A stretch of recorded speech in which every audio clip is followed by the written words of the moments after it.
లక్షలాది మందికి మన తెలుగు మ్యాట్రిమోనీ ద్వారా వివాహాలు జరిగాయి. తెలుగు వారి number 1 choice Telugu matrimony.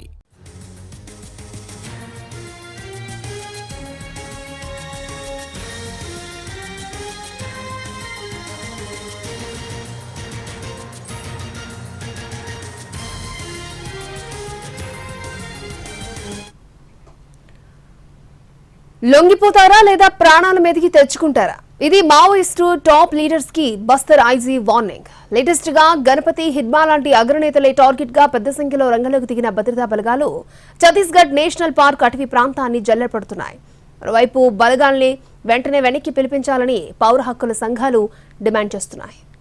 Chhattisgarh national park అటవీ ప్రాంతాన్ని భారీ సంఖ్యలో కేంద్ర భద్రతా బలగాలు చుట్టుముట్టాయి. దాదాపు 25,000 మంది బలగాలు ఆపరేషన్లో పాల్గొంటున్నట్లు తెలుస్తోంది. మావోయిస్టు పార్టీ అగ్రనేతలు గణపతి, హిడ్మాలు నేషనల్ పార్క్లో తలదాచుకున్నారన్న సమాచారంతో ఆపరేషన్ చేపట్టాయని తెలుస్తోంది.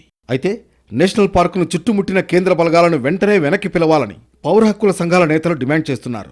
కగార్ పేరుతో ఇప్పటికే 560 మందిని ఎన్కౌంటర్ పేరుతో చంపి రాజ్యాంగ ఉల్లంఘనకు కేంద్ర రాష్ట్ర ప్రభుత్వాలు పాల్పడ్డాయని విమర్శించారు. మావోయిస్టులు సజీవంగా పట్టుబడి ఉంటే వెంటనే కోర్టులో హాజరుపరచాలని డిమాండ్ చేస్తున్నారు. మొత్తానికి దండకారణ్యంలో ఎప్పుడేం జరుగుతుందోనన్న అలజడి నెలకొంది.